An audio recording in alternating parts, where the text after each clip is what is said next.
Épaulière, casque et genouillère bien en place, Issouf Koulibaly est prêt à aller au contact.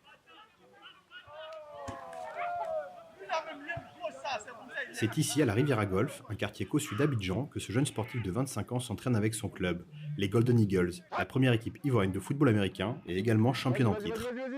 Mes amis, quand ils me voient jouer ou quand ils apprennent que je pratique ce sport-là, leur premier réflexe, c'est que c'est violent, c'est que je suis suicidaire, c'est que j'ai envie de vite mourir. Mais bon, j'essaie de les rassurer, ça amène pas mal d'entre eux à assister à certains de nos entraînements, certains de nos matchs.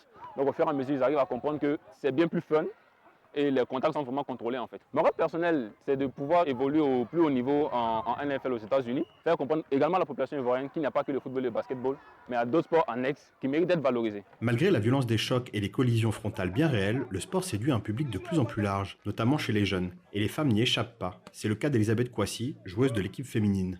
C'est vrai, il y a beaucoup de préjugés par rapport aux femmes parce qu'on trouve que c'est un sport de garçons. Mais ça va, j'arrive à jouer. Il y a cet homme qui m'appelle l'américaine parce qu'il trouve que c'est là-bas qu'on joue et tout. Et je me vois bien jouer en Amérique un jour ou représenter mon pays à l'international. Vas-y, défenseur, mettez-moi un défenseur, Jika.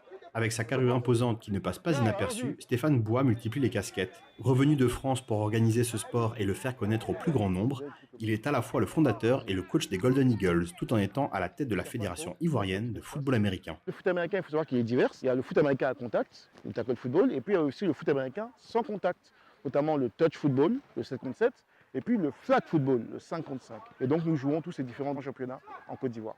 On espère déjà en Côte d'Ivoire sortir d'Abidjan, aller à Yamoussoukro. On a un club qui est en train de naître au niveau de Bassam. Donc rapprocher le sport de toute la population, lancer ce sport comme il doit être. Dans un pays où le football est roi, il faut compter sur la passion des amateurs et des présidents de clubs pour faire vivre ce sport. À Abidjan, 5 clubs de football américain évoluent dans les différentes communes de la capitale économique. Les joueurs des Scorpions de Koumassi se livrent ici à une séance supplémentaire d'entraînement en vue d'un grand tournoi. Vous êtes, pour certains des débutants, progressé dans votre technique. Allez les gars, 1, 2, 3, Scorpions! La route sera longue pour concurrencer le football, le basket ou le taekwondo, mais yard après yard, le football américain gagne du terrain en Côte d'Ivoire. Le pays fait d'ailleurs partie du top 3 des 17 pays africains qui pratiquent aujourd'hui ce sport. Yacine Sio pour VOA Afrique, Abidjan.